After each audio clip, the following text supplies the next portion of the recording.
Menteri Agama sama sekali tidak membandingkan suara azan dengan suara anjing. Tapi Menteri Agama sedang mencontohkan tentang pentingnya pengaturan kebisingan pengeras suara. Kejadian ini ketika diwawancara oleh wartawan tentang surat edaran nomor 05 tahun 2022 tentang pedoman penggunaan pengeras suara di masjid dan musola dalam kunjungan kerja di Pekanbaru. Kebetulan saya mendampingi beliau kemarin, dan Menteri Agama menjelaskan bahwa dalam hidup di masyarakat yang plural diperlukan toleransi, sehingga perlu pedoman bersama agar kehidupan harmoni tetap terawat dengan baik, termasuk tentang pengaturan kebisingan pengeras suara. Apapun yang bisa membuat tidak nyaman. Dalam penjelasan itu, Gus Menteri memberi contoh sederhana, tidak dalam konteks membandingkan satu dengan lainnya. Makanya beliau menyebut kata misal. Yang dimaksud Gus Yakut adalah misalkan umat Islam tinggal sebagai minoritas di kawasan tertentu di mana masyarakatnya banyak memelihara anjing. Pasti akan terganggu jika tidak ada toleransi dari tetangga yang memelihara. Jadi Menteri Agama sedang mencontohkan suara yang terlalu keras, apalagi muncul secara bersamaan, justru bisa menimbulkan kebisingan dan dapat mengganggu masyarakat sekitar. Karena itu perlu ada pedoman penggunaan pengeras suara, perlu ada toleransi agar keharmonisan dalam bermasyarakat dapat terjaga. Jadi dengan adanya pedoman penggunaan pengeras suara ini, umat Islam yang mayoritas justru menunjukkan toleransinya kepada yang lain, sehingga keharmonisan dalam bermasyarakat dapat terjaga. Menteri Agama tidak melarang masjid musola menggunakan pengeras suara saat azan. Sebab itu memang bagian dari siar agama Islam. Edaran yang Menteri Agama terbitkan hanya mengatur antara lain terkait volume suara agar maksimal 100 desibel misalnya. Selain itu mengatur tentang waktu penggunaan disesuaikan di setiap waktu sebelum azan. Dan pedoman seperti ini sudah ada sejak tahun 1978 dalam bentuk instruksi Direktur Jenderal Bimbingan Masyarakat Islam. Yang pertama tentang edaran Menteri Agama terkait pengaturan suara masjid atau garing musola yang sebenarnya juga masjid, baik terkait azan atau qiraat dan tarhim sebelum sholat, juga takbir Idul Fitri, Idul Adha.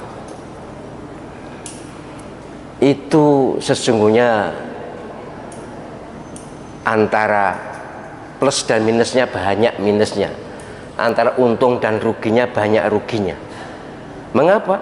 Karena edaran menteri ini sudah ada dulu, intinya mirip, yaitu instruksi Dirjen Bimas Islam dan Urusan Haji Departemen Agama, waktu itu masih departemen namanya, Departemen Agama Republik Indonesia tahun 78. Kalau ingin tahu nomornya Kep garis miring D garis miring 101 garis miring 78. Berarti tahun 78 yang lalu sudah ada. Nah ini kok tingkat menteri ngatur itu kan ya nggurak atau apa nggurak ya, mengusir tikus di gudang dengan membakar gudangnya. Artinya masalah azannya sangat penting, tapi pengaturannya ndak usah menteri lah ya, mungkin karena menterinya terlalu muda ya, kemudian orang sekitarnya juga masih muda, sehingga aturan ini mungkin belum dibaca, atau bahkan menterinya lahir sesudah aturan ini ya. Jadi Gus, saya mohon, saya ulangi, panjenengan ini pejabat tinggi negara, kalau akan membuat statement hendaknya dipikir masak-masak, jangan sampailah membuat sesuatu itu lalu meresahkan umat mayoritas ini. Kok sering ya beberapa akhir-akhir ini sering ungkapan Menteri Agama membuat masalah. Oleh karena itu saya sebagai salah satu warga negara Indonesia yang beragama Islam yang bertekun di masjid, saya berharaplah hal-hal begini tidak usahlah menteri yang membuat aturan, dan itu sudah ada aturannya. Pertama, 5 menit sebelum zuhur, asar, maghrib, isya boleh mengumandangkan suara luar dengan tilawah Al-Quran. Nah, kata 5 menit memang ini kebetulan sama, tapi ya mestinya jangan 5 menit begitu ya. Yang benar, yang bagus adalah 5 sampai 10 menit gitu, supaya ada rentang waktu. Jadi nanti 8 menit juga tidak apa-apa, 7 menit juga tidak apa-apa. Yang jelas ada ketentuan seperti itu. Kemudian 15 menit sebelum subuh dan sebelum Jumat. Ini juga gitu, mestinya 15 sampai 20 misalnya begitu. Jangan, kalau di edaran menteri itu 10 menit ya. Ya terlalu singkat lah. Wong dulu ceritanya ada azan Jumat, azan pertama itu untuk mengingatkan orang supaya siap-siap. Kalau hanya 10 menit ya kurang lah ya, mungkin ya 15 sampai 20 menit begitu. Kemudian azan boleh dengan suara luar, memang tidak dibatasi berapa desibel. Sekarang ini dibatasi 100 desibel. Soal pembatasan itu ya pantas lah, yang penting ada pengaturan yang bisa dimaklumi, bisa dilaksanakan oleh umat Islam. Kemudian takbir Idul Adha, Idul Fitri, Idul Adha dengan suara luar boleh. Waktu itu belum ada ketentuan berapa atau sampai jam berapa. Tapi saya kan sudah berkali-kali menyampaikan di forum ini, untuk tadarus ini belum diatur, malah tadarus itu maksimal jam 9.30 atau jam 21.30 yang suara luar. Yang suara dalam sampai kapanpun. Bahkan yang baik kalau sudah tidak pakai suara luar ya sudah tidak usah pakai suara dalam, tidak usah pakai pengeras suara, lebih nyaman. Sebab orang yang di dalam masjid mungkin saja masih deres atau masih zikir atau masih ada kegiatan peribadahan yang lain. Kemudian takbir boleh, yaitu Idul Fitri, Idul Adha 4 hari dengan suara luar dalam batas yang tidak atau belum ditetapkan. Baik, jadi ketentuan itu tolong dibaca lagi. Dan ini dulu tidak membuat resah ini. Instruksi dirjen ini tidak membuat resah. Pertama, yang ngatur dirjen. Yang kedua, langsung diedarkan kepada Kanwil Kemenak dan waktu itu Kanwil Depak ya, dan Depak Kabupaten Kota. Kemudian disosialisasikan ke masyarakat, tidak hiruk pikuk ya. Jadi sesungguhnya pengaturan itu boleh saja, tetapi jangan ekstrim dan jangan diiringi dengan ungkapan-ungkapan yang membuat gaduh. Dan umat Islam, saya sangat berharap seluruh Indonesia ini kalau mau membuat suara luar atau membuat kegiatan dengan suara luar, tolong pertimbangkan apakah ini masih pantas atau tidak. Misalnya malam-malam sekali lalu tetap pakai suara luar, ya jangan sampai ganggu lah. Terutama subuh. Subuh itu saya justru jujur diri saya ini orang Islam ya, yang terganggu dengan pembacaan Al-Quran setengah jam sebelum subuh di daerah Jombang tentunya. Kalau di sini sudah mulai berkurang. Bukan tidak senang Al-Qurannya, bukan. Kita ini sedang tahajud, butuh keheningan. Lalu mereka mutar kaset. Mari mutar ditinggal turu. Kacau kan? Nek sireng gugah, ya gugah itu membangunkan.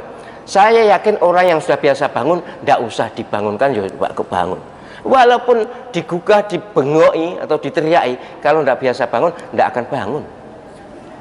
Jadi sebenarnya mutar kaset Al-Quran terlalu malam itu tidak baik. Mengapa? Potensi ganggunya lebih besar dari potensi ibadahnya. Toh bukan dia yang ibadah kaset. Iya tuh. Muter kaset. Jadi menurut yang pantas ya 15 menit sebelum subuh lah. Tapi juga jangan terlalu keras. Sebab sekali lagi di sekitar kita ini juga ada orang yang butuh istirahat, mungkin juga sakit. Pernah saya sampaikan ketika saya sakit itu di rumah sakit, waduh, setengah jam sebelum subuh itu sudah suara speaker bertalu-talu. Ya kalau orang sakit kan bagaimanapun ya bukan soal Quran tidak Qurannya, tapi soal suaranya itu loh. Jadi sekali lagi saya senang kalau suara azan, takbir, tilawah di masjid itu diatur dengan tingkat kerasnya suara yang nyaman, yang tidak mengganggu, dan juga durasi waktunya yang wajar, yang tidak menimbulkan gangguan. Saya setuju itu. Tapi ya jangan begini ya, seperti yang di edaran menteri itu terlalu singkat ya, terlalu pendek, 5 menit 10 menit terlalu pendek. Harusnya pakai antara 5 sampai 10 menit atau 15 sampai 20 menit. Begitu juga tadarus harusnya diatur, yang pakai suara luar maksimal jam berapa gitu. Baik, itu yang pertama, yang relatif belum membuat heboh. Ketika dikomentari jadi heboh. Coba bayangkan kalau Anda punya tetangga depan, belakang, kiri, kanan ada memelihara anjing, kemudian anjingnya menggonggong, apa enggak risih? Wah, ini sudah berarti azan itu disamakan dengan anjing, menggonggong anjing. Ini enggak apple to apple, itu pembandingan itu enggak apple to apple. Jelas nek suara itu azan kan syahdu ya, teratur. Telinga ini nyaman jika telinganya normal. Bahkan saya nonton video orang Nasrani tidak merasa terganggu dengan azan. Bahkan dia menyatakan subuh itu baginya adalah kenikmatan untuk mendengarkan azan. Coba, ini orang Nasrani dari Papua. Jadi kalau membandingkan atau membuat tamthil itu yang pantas ya, saya yakin Pak Menteri tidak sengaja membandingkan, menyamakan gonggongan anjing dengan azan. Saya yakin tidak ada kesengajaan merendahkan, saya yakin kok tidak ya. Beliau ini muslim, anaknya kiai ya, apalagi menteri agama lagi. Tapi persepsi masyarakat kan tidak bisa dipaksa untuk sama dengan Pak Menteri, apalagi masyarakat awam. Di seluruh Indonesia itu mayoritas kan orang biasa, orang awam, bukan orang alim.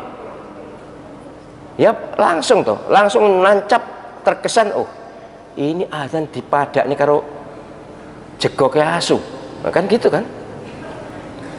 Ini nanti kalau dirunut, dilebarkan, diluaskan, harusnya Pak Menteri juga ngatur suara pesawat terbang itu loh. Ini di sini kan terganggu itu suara apa selain pesawat itu, knalpot apa nih yang menimbulkan suara keras itu loh, kereta api. Itu kan sesuatu yang sudah biasa, sehingga orang yang dilewati pesawat itu, di atasnya pesawat itu ya sudah sebenarnya terganggu. Tapi kenapa kok tidak ada edaran menteri soal itu? Pesawat harus dikurangi suaranya, kalau itu gangguannya lebih jauh, lebih fatal itu. Juga kereta api, juga knalpot di jalan itu.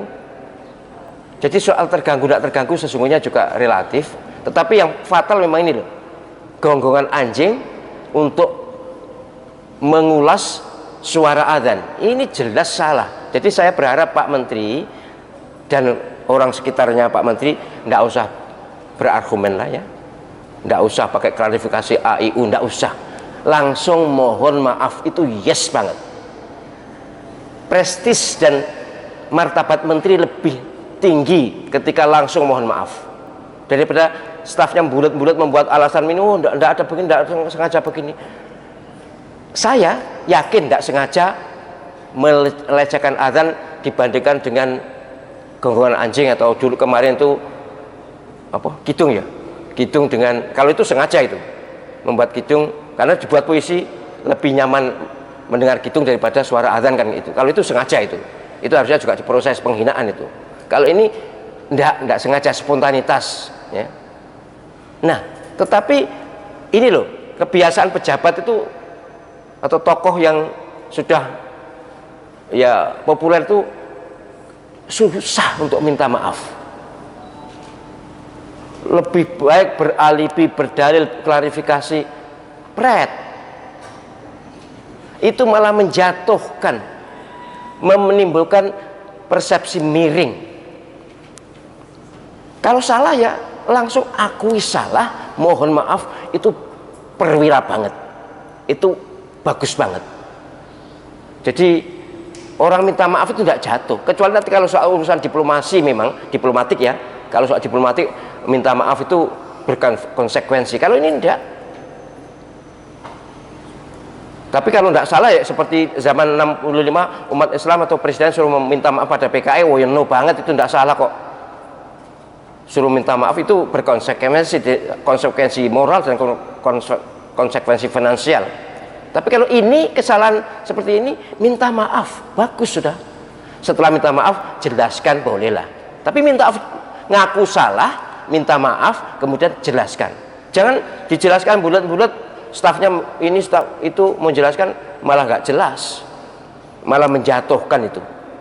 Wong salah kok kakean pola gitu. Jadi saya yakin semua umat Islam tidak setuju. Jelalah itu loh. Jelalah apa sih? Gak pas. Dilalah, aslinya dilalah. Dilalah tuh sebuah ya. Apa mas? Kok akeh sing karo ya. Aku dhewe ya karo ya. Jelalah iki lho. Kok ya ada sinetron. Ya toh, sinetron yang ada orang anti suara azan. Besok saya akan membawa anjing ke masjid. Begitu akan mati itu dia jenggong. Orang ini loh yang nggak suka azan loh. Istrinya setia sekali ke masjid, taat sekali. Tapi suaminya sangat anti azan. Setiap ada azan usaha teriak-teriak, kemudian protes, kemudian dia akan bawa anjing ke masjid kalau pas azan. Kemudian akan mati dia jegok seperti anjing. Itu sinetron memang. Tapi kok yo nek wong-wong iso netizen iso gawe barang kejadian persis persis kejadiannya tentang azan, tapi saya yakin Menteri Agama atau stafnya juga tidak akan seperti itulah ya. Tapi sekali lagi Pak Menteri, sekali lagi mohon panjenengan menyadari bahwa ungkapan panjenengan itu didengar seluruh rakyat Indonesia, dan tolonglah hati-hati terutama terkait dengan umat Islam ini mayoritas di negeri ini. Kita semua juga yakin kok umat agama lain tidak akan terganggu oleh umat Islam, gitu ya. Jadi moga-moga supaya ini tidak memperkeruh keadaan. Tapi yang jelas saya berharap umat Islam memaklumi. Saya dengar sudah minta maaf Pak Menteri, belum? Ya kalaupun belum ya dimaafkan aja, tapi sebaiknya demi harga diri, demi prestise dan demi muruah Menteri Agama, lebih bagus mengaku salah, minta maaf. Oh saya tidak salah, sudahlah, tidak usah bicara tidak salah, tidak salah. Yang jelas umat sudah ngecap itu salah. Jadi tidak opo-opo, tidak ada jeleknya. Bukan tidak ada jeleknya, malah bagus ya. Orang semestinya tidak sepenuhnya salah itu lalu ngaku salah, itu lebih bagus. Jadi supaya keadaan segera tenang, saya berharap umat juga bisa memaklumi ya, tidak usah ikut membuli. Sudah cukup dibully kemarin itu, sepekan ini kan sudah cukup, sudah tiap hari, tiap buka itu mesti ada masalah itu.